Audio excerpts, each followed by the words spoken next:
Hari ini tidak seperti biasanya, saya menggunakan media Zoom. Pak Said Didu di studio saya, di Indonesia, di Jakarta, di 18 Office Park, dan saya sendiri sedang berada di Brisbane, Australia.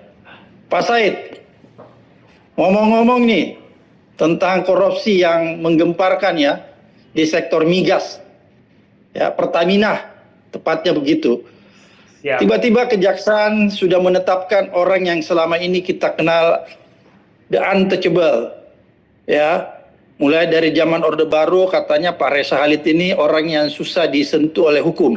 Sepertinya begitu, ada kesan seperti begitu. Tapi tiba-tiba saja kejaksaan berani menetapkan yang bersangkutan sebagai tersangka dengan jumlah kerugian keuangan negara cukup fantastik ya.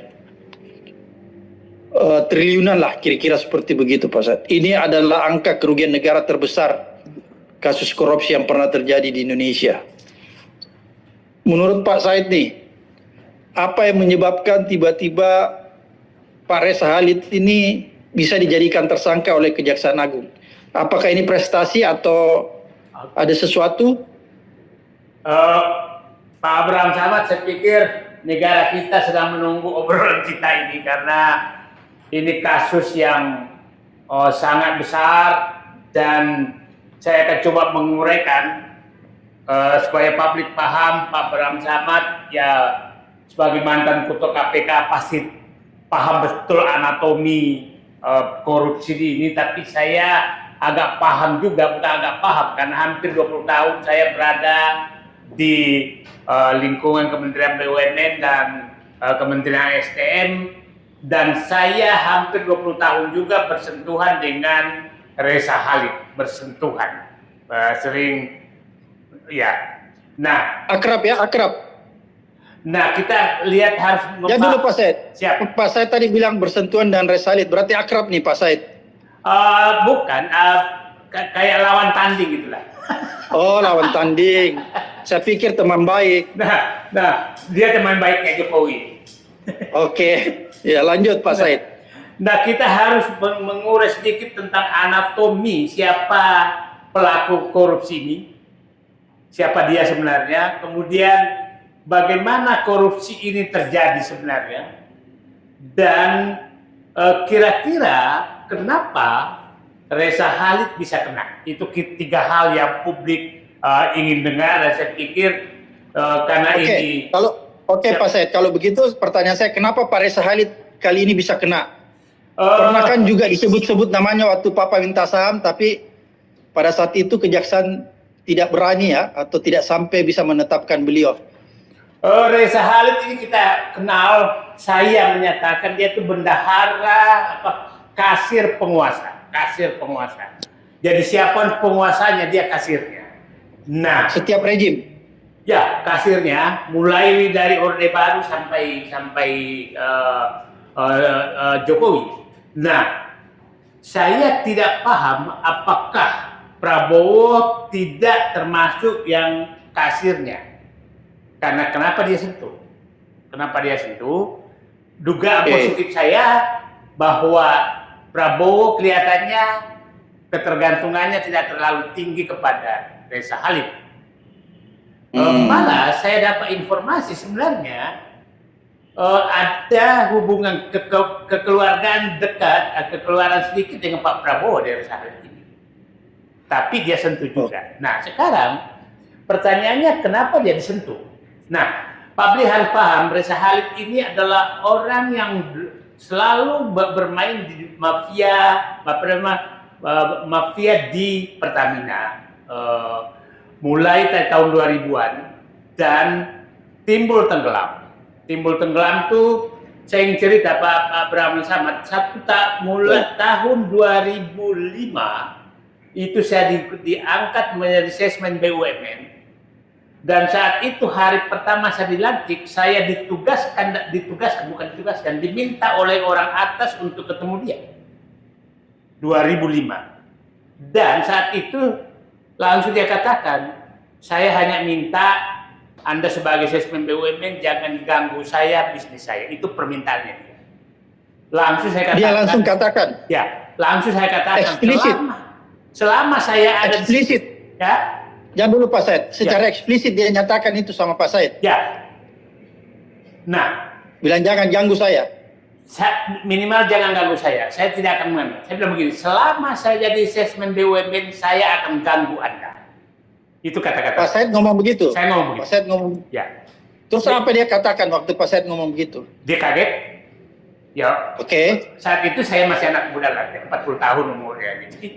Oh, masih menggebu-gebu. Masih menggebu-gebu. Sekarang aja masih menggebu-gebu, ya kan? Iya, apalagi dulu.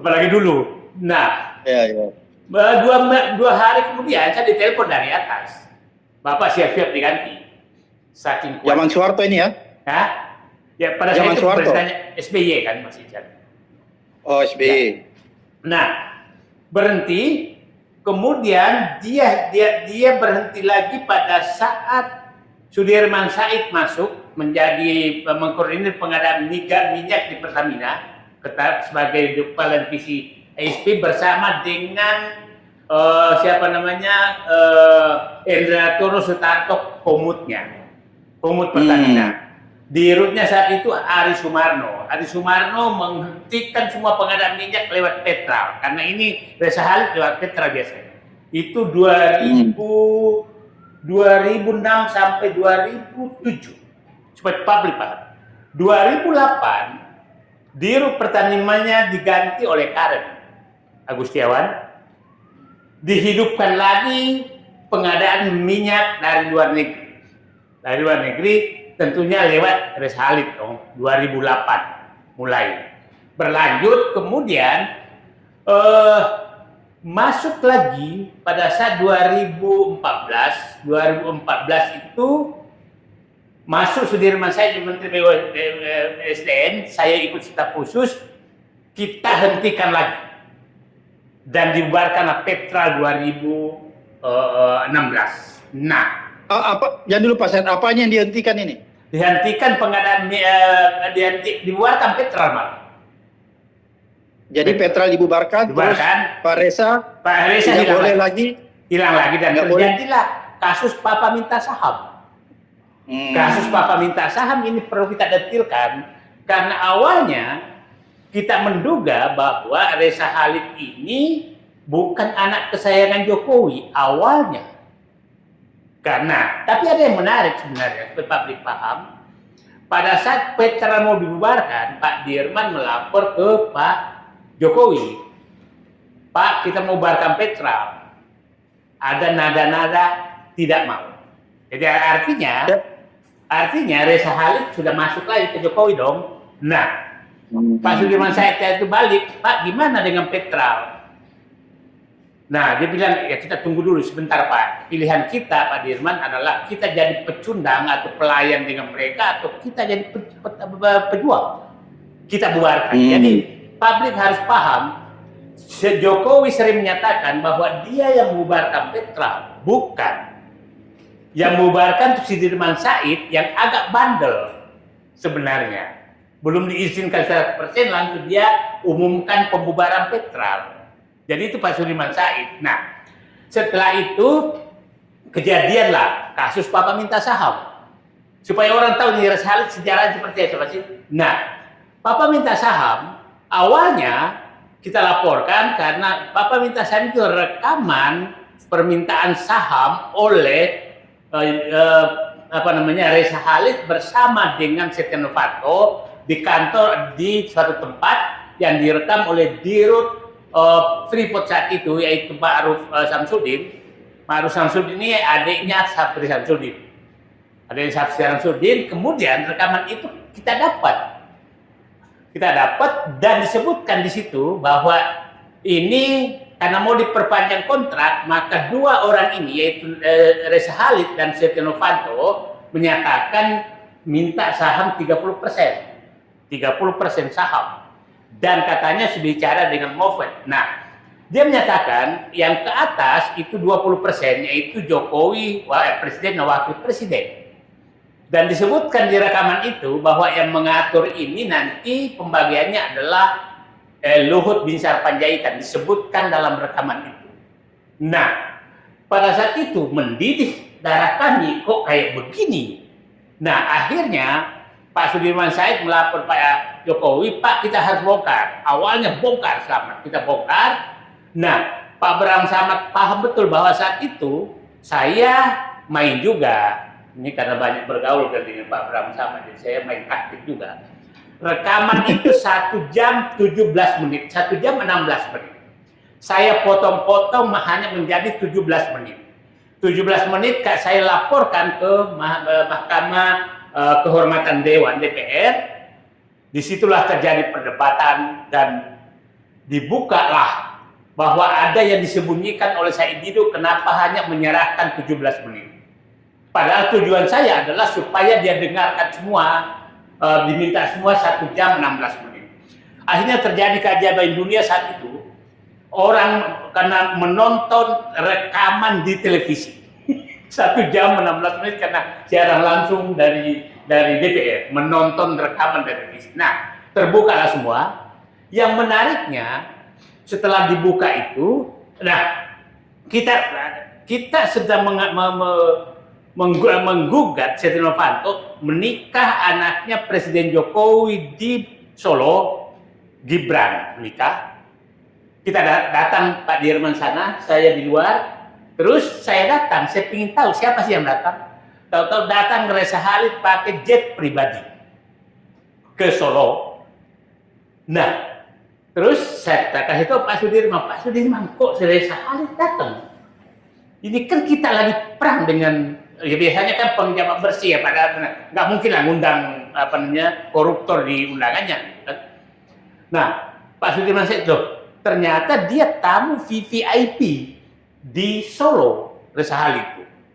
Dijaga khusus, difoto khusus. Wah, mulai ini saya, kok kayak begini nih? Kok musuh kita jadi VVIP? Nah, pulang Pak Sudirman nanya ke Joko Widodo, Pak, kenapa Pak? Itu Reza Khalid jadi tamu VIP. Sementara kita perang. Nah, saya udah mulai curiga. Ini orang ini ada main nih antara Joko Widodo sama Reza Khalid. Nah, apa kata dia? Nyatakan undangan saya dijual, diatur-atur oleh orang lain. Itu alasannya Joko Widodo. Dalam saya, ini orang ini memang pembohong nih. Masa begini aja bohong? Kalau di undangan itu bukan dia yang undang, nggak mungkin dong VIP, nggak mungkin dong minta foto, ya kan? Logikanya. Nah, setelah itu mulai kata-kata jangan dimulai kita dihalangi untuk melanjutkan. Nah, setelah itu kan ada nikahan putranya Setia Novanto. Nah, kayak kita diminta menghentikan kasus Papa minta saham. Kasus Papa minta saham setelah itu dihentikan. Nah, sampai Pak Sudirman Said menyatakan itu rekaman ada di Said Didu semua. Jadi kalau saya menghentikan pun Said Didu nggak menghentikan susah. Nah, saya dipanggil oleh petinggi banget negeri ini, saya menyatakan saya tetap akan jalan walaupun Anda menghilangkan saya tetap jalan membongkar kasus Bapak minta saham. Nah, saking pemain wataknya Joko Widodo, sore itu dia konferensi pers sekitar 5:30 menyatakan aku ora sudi namaku dicatut oleh Reza Khalid. Lah, dia baru beberapa jam lalu melarang kita melanjutkan kok pura-pura pahlawan. Nah, itulah yang terjadi. Akhirnya setelah itu semakin akrab antara Reza Khalid dengan Joko Widodo. Setiap ada acara Reza Khalid hadir. Nah, loh kok kayak begini? Akhirnya muncullah 2018, kan itu terjadi 2018 terjadilah korupsi ini. Nah, saya sekarang masuk korupsi ini, Pak Abraham Samad. Pak Said, ya. Pak Said, tunggu dulu. Kenapa tiba-tiba pada saat itu Pak Dirman dan Pak Said punya pikiran untuk membubarkan Petra sesegera mungkin? Karena kita sudah tahu bahwa tempat permainannya adalah Petra. Kita sudah tahu bahwa pengadaan. Kan begini, impor minyak di Indonesia itu saat itu sekitar 1,5 juta barel per hari. Itu kira-kira 1 juta barel, 1,2 juta barel itu dari Petra. Nah, setelah itu kita audit, ternyata Petra itu semua itu adalah pegawainya Reza Khalid, tanda kutip. Karena semua yang kita audit itu HP itu terkoneksi ke Reza Khalid. Jadi pengendali pengadaan minyak itu Reza Khalid, maka tidak ada yang lain kecuali harus dibubarkan. Gitu. Nah, itu sebenarnya. Jadi ada bukti dan kita sudah laporkan ke KPK, tapi nggak lanjut. Nggak lanjut saat itu 2000 Pak Abraham Samad nggak situ 2016 awal. Itu kita laporkan ke KPK, hasilnya begitu. Nah, itu memang kita mau potong. Nah, sekarang saya mau masuk kasus ini menarik Pak Abraham Samad. Kenapa saya kaitkan bahwa ini pasti diatur dari luar begini? Tersangkanya adalah Hanung Budya. Hanung Budya ini orang yang selalu muncul kalau ada pencalonan direksi Pertamina dari dulu. Dan saya tahu persis dialah pasangan gandanya Reza Khalid dari dulu. Yang menarik Pak Abraham Samad kasus ini, Hanung Budya itu direktur pemasaran Pertamina 2014. Kejadian 2018. Aneh kan? Nah, artinya Hanung Budya walaupun di luar ini ternyata mengatur ke dalam. Orang yang bisa mengatur ke nah, yang menariknya lagi di Pertamina ini tidak ada pimpinan Pertamina yang terlibat. Orang luar, yaitu Reza Khalid dan Hanung Budya, pasangan ganda. Nah, dengan direktur anak perusahaan, artinya korupsi besar ini dilakukan, dikendalikan dari luar. Nah, ini kita pertanyakan, yang mengendalikan siapa? Kenapa saya menyatakan dikendalikan dari luar? Satu, jumlahnya sangat besar. Dua, wilayah korupsinya terjadi di seluruh Indonesia. Tiga, jumlah totalnya berapa Pak Said? 200 kerugian negara 285 triliun. Nah, yang menarik Pak Abraham Samad, ini bukan kerugian negara, ini perampokan uang rakyat. Kenapa? Jadi saya melalui forum ini, saya mungkin kita harus mempunyai rakyat untuk menuntut Pertamina, menuntut pemerintah begini. Karena ini kan oplosan, intinya yang kita terima di SPBU itu adalah Pertalite, tapi kita bayar Pertamax, ya kan? Pertalite. Nah, uang kita diperas dong. Nah, Pertamina memeras kita. Nah, pemerintah juga memeras kita karena kita bayar pajak sesuai dengan harga Pertamax, bukan harga Pertalite. Jadi pemerintah juga memeras rakyatnya. Nah, jadi ini bukan kerugian negara, ini perampokan rakyat oleh negara. Perampokan rakyat oleh negara. Dan saya pikir mungkin saatnya kita seluruh rakyat Indonesia pengguna BBM itu menuntut mengembalikan uang kami yang kebayaran lebih dan kerusakan mobil kami, kendaraan kami karena dikasih BBM yang tidak berkualitas. Itu sebenarnya anatomi korupsinya, bukan kerugian negara tapi perampokan uang rakyat oleh pemerintah dan Pertamina lewat ini. Nah, 285 triliun. Bayangkan Pak Abraham Samad, kejadian Pak Abraham Samad sebagai mantan KPK ini anatominya sangat ribet. Bayangkan, ini berlangsung selama 5 tahun di seluruh Indonesia, melibatkan hampir seluruh jaringan SPBU dan Pertamina, dan tidak ada yang tahu. Artinya ini sangat sistematis, sangat terprotek dan melibatkan banyak pihak. Nah, sekarang begini, di dalam pertimbangannya sendiri yang terlibat kan ada 3 anak perusahaan. Satu, Pertamina Shipping Internasional yang mengangkut BBM.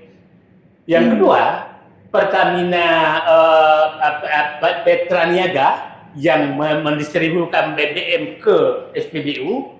Yang ketiga adalah kilang internasional, 3 anak perusahaan. Nah, di dalam good corporate governance ini 3 anak perusahaan ini harus bertentangan. Contohnya begini, pengangkut shipping itu harus menerima dan mengangkut BBM itu sesuai dengan jumlah dan kualitas. Yang faktanya yang diangkut itu tidak sekualitas itu, dan dia harus periksa. Yang kedua, kilang harus mengeluarkan BBM atau minyak sesuai dengan jumlah dan kualitas standar. Yang ketiga, SPBU dan tangki-tangki penimbun, ya kita anggaplah kalau di Makassar di Pare-Pare gitu, dia harus menerima BBM jumlah dan kualitas yang sesuai standar. Bayangkan selama 5 tahun itu diam semua. Artinya ada kekuatan yang sangat kuat, yang sangat besar yang mengendalikan operasi korupsi. Karena jumlahnya besar, seluruh Indonesia dan semua diam. Nah, Jangan dulu Pak Said, siapa kira-kira yang mengendalikan? saya punya keyakinan bukan Pertamina. Saya punya keyakinan minimal bahwa ini dari nah, kalau yang berkuasa dari Pertamina kan ada 2, Menteri SDM, Menteri BUMN. Ya, ada 2. Nah, tapi kalau melihat ini, kelihatannya saya lebih ingin menduga bahwa ini operasi samping dari kementerian kementerian atau kementerian BUMN. Saya punya keyakinan itu. Tapi saya punya keyakinan bahwa ini masih diatur yang lebih tinggi karena melibatkan lagi instansi lain. Artinya tidak salah kalau kita menduga bahwa ini operasi besar yang dilakukan oleh penguasa. Pak Abraham Samad, lihat waktunya itu mendekati pemilu semua loh, Pilpres 2018 itu Pilpres yang kedua, 2023 berhenti karena sudah selesai Pilpres, itu 5 tahun. Nah, jadi ini memang harus diusut betul-betul siapa yang terlibat dan karena kita harus melihat bahwa ini jumlahnya besar dan terjadi. Kenapa ujuk-ujuk berhenti 2023? Kenapa ujuk-ujuk operasi ini berhenti 2023? Nah, sekarang kok ada yang buka. Nah, sekarang kita harus mencoba kira-kira kasus ini mengarah kemana ujungnya. Ujungnya mengarah kemana? Karena saya ingin menyatakan bahwa ini ada langkah maju. Presiden Prabowo sudah bisa menyentuh Reza Khalid. Tapi pertanyaannya adalah jangan juga kita terlalu bahwa suatu prestasi yang sangat bagus. SBY juga pernah terjadi penegakan hukum yang bagus. Besannya dimasuki penjara, ketua umum partainya masuk penjara, pimpinan partainya masuk penjara. Maksudnya pernah terjadi penegakan hukum yang cukup objektif. Nah, saya tidak tahu ujungnya nanti apakah akan berhenti hanya di Reza Khalid atau Reza Khalid hilang atau dihilangkan.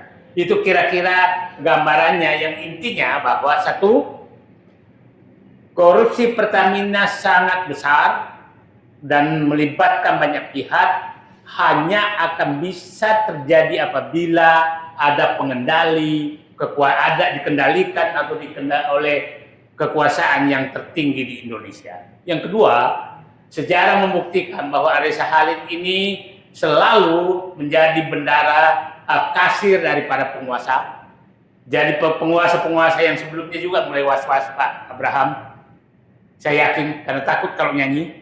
Ini saya agak paham semua sempat kebagian. Nah, yang ketiga bahwa Reza Khalid ini memegang rahasia banyak sekali kepada para pimpinan penguasa dan sempat penguasa yang muncul kecurigaan saya kenapa agak lambat ditetapkan tersangka dan sekarang kita sudah tidak tahu dan saya ingin menyatakan bahwa ini bukan korupsi Pertamina, tapi ini adalah korupsi penguasa lewat pengadaan BBM yang merampok uang rakyat. Itu Pak Bram, kira-kira. Oke, kalau begitu menurut Pak Said bahwa kasus ini Pak Said yakini akan berlanjut sampai ke pengadilan. Reza akan dibawa ke pengadilan. Kita menunggu apa yang terjadi. Ada 5 kemungkinan Pak Abraham Samad. 1, bahwa Reza Khalid hilang. Akhirnya stop. Oke. Nah, hilang. Yang kedua, Hilang maksudnya gimana tuh Pak? nah dia nggak bisa dijemput. Nggak bisa dijemput karena info yang kita dapat pada saat rumahnya digeledah, sebenarnya terdeteksi dia ada di Myanmar atau Vietnam. Nah, pada saat rumahnya digeledah, habis itu pindah ke Singapura, baru di Singapura baru ditetapkan sebagai tersangka. Dan kita sudah tahu bahwa mengambil orang di Singapura suatu pekerjaan yang sangat berat. Nah, Pak Abraham Samad pasti pengalaman sangat berat, dan kita tahu bahwa pasti kami yakin bahwa teman-teman Pak Reza Khalid karena puluhan tahun berbisnis di Singapura, dan saya itu kira-kira tuh 80% kilang Singapura tuh kira-kira bisnisnya Reza Khalid lah. Maksudnya penghubung ke Indonesia, pemasarannya ke Indonesia pasti dilindungi. Nah, kira-kira mungkin menjemputnya akan susah dan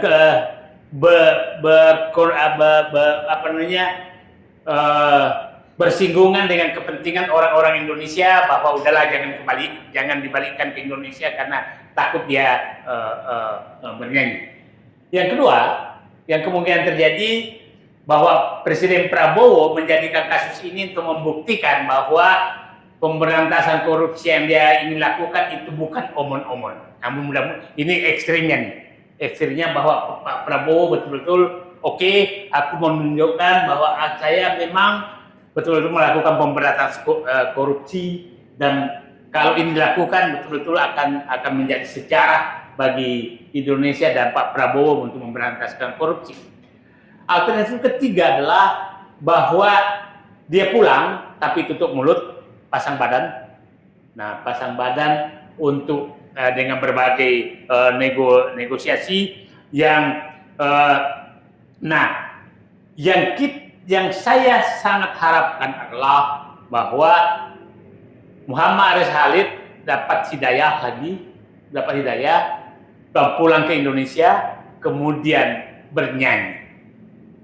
bernyanyi membuka semua apa yang pernah terjadi di Indonesia, tapi saya yakin itu bertumbanganlah penguasa dan mantan penguasa. itu. Jadi menurut Pak Said, kalau Pak Reza bernyanyi, maka banyak mantan-mantan pimpinan itu akan terseret-seret ya? Saya punya keyakinan. Kan begini Pak, saya bisa cerita. Pada saat di Pertamina, Karen Agustiawan itu memang ada semacam perintah bahwa Peter harus dihidupkan. Dari mana Pak Said tahu itu? Jadi gini, Pak Sudirman Said itu sedang di Eropa bernegosiasi untuk pembelian langsung. Pada saat itu kan ISG itu dipimpin oleh Sudirman Said, kepala divisinya. Nah, ditugaskan oleh Ari Sumarno di sana. Nah, pada saat Ari Sumarno diganti.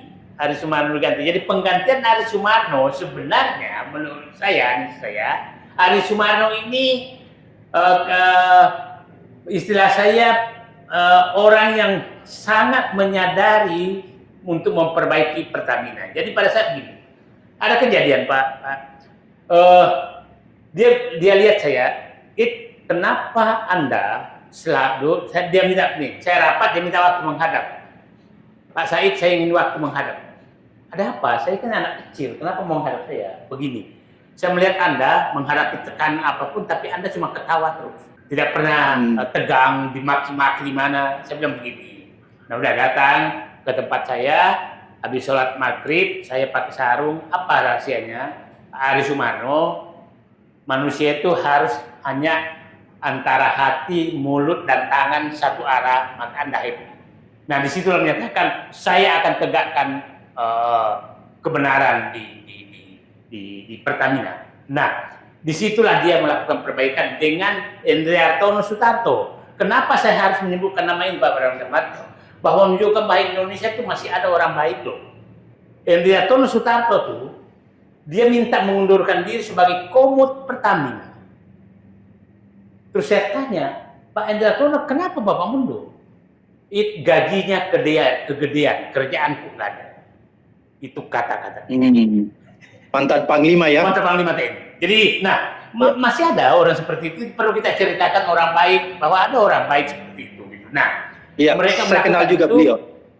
Dan menugaskan Sudirman Said sebagai buldosernya untuk memperbaiki Pertamina. Dan diberhentikanlah Sudirman Said oleh Karen Agus Setiawan.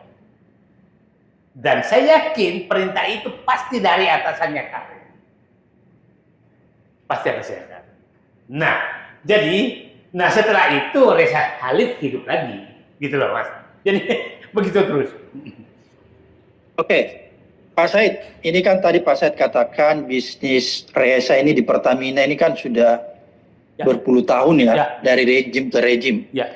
Dan selalu bisa merapat di rejim mana saja. Ya. Bisa nggak Pak Said menceritakan sedikit secara gamblang, bahasa yang sederhana, bagaimana sih modusnya yang dia lakukan itu? Begini, jadi kita itu kan ada ada 3 bisnis.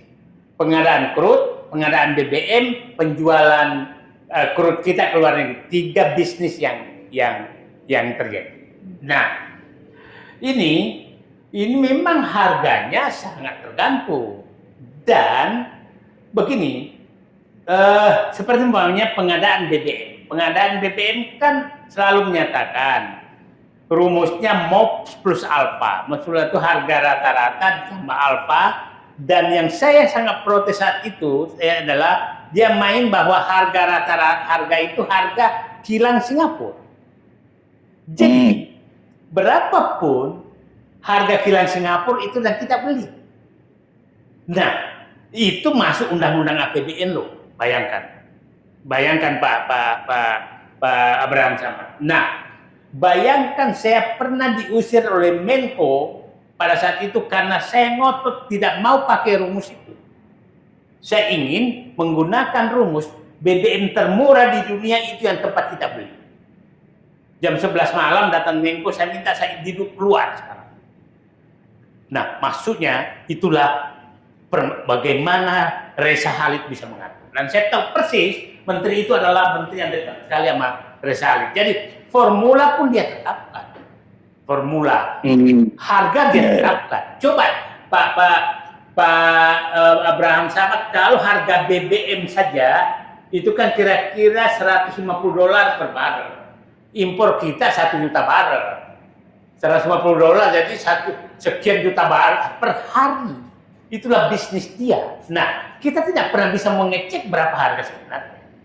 Nah, dari situlah, jadi mengatur itu gampang karena dia betul-betul mengatur mengatur penguasa menemukan formula. Nah, demikian juga tentang kan begini. Crude Indonesia itu berbeda-beda kualitasnya, tidak ada standar harganya. Sehingga berapapun dijualkan itu adalah hasil negosiasi dan mereka yang bernegosiasi. Sama halnya membeli crude dari luar. Crude dari luar kan, nah itu ruang permainannya sangat tinggi. Harga standar seperti namanya harga minyak sekian, tapi itu kan hanya standar. Beda $1 lumayan, $5 lumayan. Nah itu permainan yang sangat tinggi. Nah dan itulah formula yang dikuasai oleh mafia minyak. Yang pasti mafia internasional tahunya juga lewat Reza Khalid pasti aman. Karena semua aturan bisa diatur. Semua aturan bisa dibuat gitu. Oke, berarti kalau begitu Pak Said mensinyalir bahwa kalau Reza Khalid ini semua aturan-aturan, semua regulasi yang berkaitan dengan bisnis minyak itu mereka bisa atur dengan seenaknya ya. Ya, yang menarik dulu tuh kan hanya sampai 2017, 2018, dia kan hanya bermain sampai mensuplai dan menjual, tidak masuk kepada kilang. 2018 yang korupsi terjadi masuk di kilang loh. Jadi dia udah ngatur kilang, dia ngatur distribusi, dia sudah bisnis di distribusi. Itu kemajuan korupsi yang sangat maju karena dia sudah menipu rakyat. Jadi ini bukan korupsi, ini penipuan rakyat Indonesia oleh Reza Khalid dan kawan-kawan. Nah, jadi kalau dulu kan hanya berbisnis dengan Pertamina, ini menipu rakyat memakai Pertamina. Itu menipu rakyat memakai Pertamina. Terlalu jauh karena dia udah punya kilang. Nah, regenerasinya sangat bagus, anaknya punya kilang sekarang. Ya, bapaknya dulu hanya pedagang, anaknya punya kilang. Kilangnya di mana itu Pak Said? Di Banten. Di Banten, di tangki. Tangkinya di Dulu kan kilang itu kan di Singapura kan? Kilang dulu pakai kilang Singapura. Hanya dagang. Hanya dagang. Sekarang kilang juga dia sudah punya ya? Dia sudah mengendalikan ya? Udah mulai. Tapi sekarang dan keterbukaannya ini selesai. Kalau menurut prediksi Pak Said nih, ujung dari kasus ini bagaimana kira-kira? Apakah akan menjerat orang-orang atau aktor intelektual? Atau sampai di Reza Khalid aja? Saya punya keyakinan justru Reza Khalid nggak bisa ke Indonesia dan berhenti. Hanya itu karena ini terlalu banyak di resiko yang bisa muncul. Tapi sangat tergantung kepada Prabowo. Sangat tergantung kepada Prabowo, sangat tergantung pada Kejaksaan Agung. Karena pernyataan kejaksaan sekarang mulai agak kendor. Ini belum tentu bisa dijawab. Kita nggak tahu ada di mana sekarang, bukan lagi di Singapura. Sudah menyatakan kita nggak tahu ada di mana sekarang. Jadi mulai turun lagi. Jadi begitu penjelasan kejaksaan ya? Ya, mulai kendor lagi. Kemarin kan menyatakan di Singapura. Sekarang mulai menyatakan nggak tahu di mana sekarang. Jadi ya saya meragukan. Saya beberapa hari lalu ketemu petinggi Kejaksaan Agung di suatu acara pernikahan dan saya menyatakan, Pak, saatnya Bapak bertindak. Sudah terlalu lama hukum digunakan untuk merusak negara.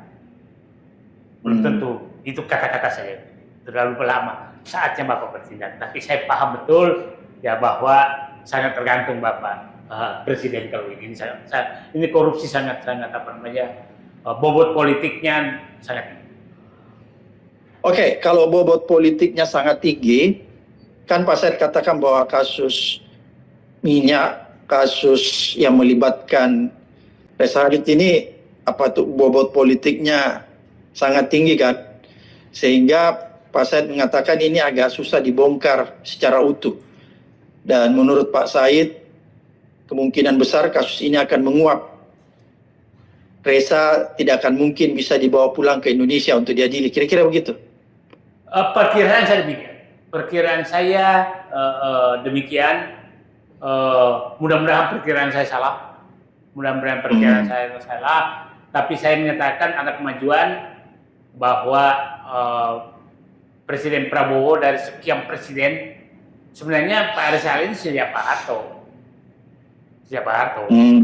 Cuma timbul tenggelam terus gitulah. Nah, kalau di antara Pak Harto itu kan periodenya pendek-pendek kan, belum sempat main Habibie, Gus Dur, Megawati, itu belum sempat main. Tapi setelah itu main lagi. Nah, jadi saya yakin tidak sedikit mantan penguasa dan penguasa sekarang sedang keringat dingin juga. Jadi sebenarnya kartu as itu ada di Prabowo. Kartu as ada di Prabowo. Bisa menemui semua mantan penguasa. Kalau lu ganggu-ganggu gua buka ini kasus. Ya kan? Untuk perbaikan negara. Itu sebenarnya karena hampir semua yang itu tokoh politik tuh adalah utang budi kepada Reza Halid. Jadi kalau Pak Prabowo, nah sekarang saya menyatakan dengan dinaikkannya tersangka Reza Halid justru pengendali kekuasaan, kartu as untuk para tokoh-tokoh politik itu ada di Prabowo. Kenapa saya mengatakan demikian? Tidak mungkin Prabowo logikanya berani mentersangkakan Reza Halid kalau dia juga dosanya terlalu besar atau utang budinya kepada Reza Halid besar. Mungkin saja ada dan mungkin kecil. Gitu loh. Jadi ini sebenarnya ya betul-betul Pak Prabowo uji nyali ini. Sekarang semua mantan-mantan penguasa itu, mantan-mantan penguasa itu ada di tangan Prabowo karena dia berani mentersangkakan Reza Halid.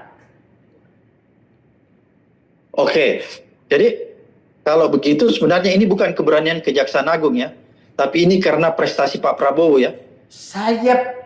Karena saya yakin prestasi Pak Prabowo nih, karena ini Jaksa Agungnya nggak mungkin berani terlalu jauh kalau ini. Nah kita beginilah, kan sempat kendor Pak Abraham Samad kan, setelah kita paham betul kan Menteri BUMN datang ke Kejaksaan Agung kan sampai malam-malam kan, akhirnya besoknya kan langsung pernyataan pers kan. Nah itu juga menunjukkan ini kadang tangan Allah bekerja. Ngapain juga Menteri Erick Thohir datang ke Kejaksaan Agung pada saat ada kasus. Nah akhirnya terbuka sekarang bahwa kemungkinan besar yang mengendalikan korupsi ini adalah di atasnya Pertamina, karena saya ulangi lagi, Hanung Budya itu Direktur Pertamina 2014. Tidak ada pejabat Pertamina tinggi yang terkait dengan korupsi ini. Artinya itu diterpedo, diarahkan dari luar langsung ke direktur anak perusahaan. Direktur anak perusahaan ini sepertinya memang ditanam oleh mereka. Jadi bukan lewat Direktur Pertamina, ditanam oleh mereka untuk melakukan operasi korupsi besar.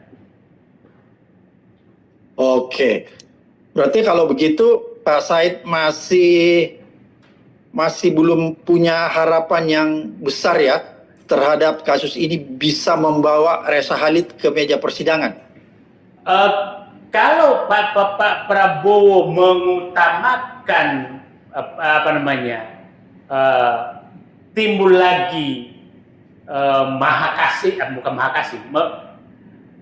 lebih menonjol persatuan tanda kutip di tengah kebobrokan daripada memperbaiki bangsa ke depan, maka yang dipilih adalah nggak usah pulang.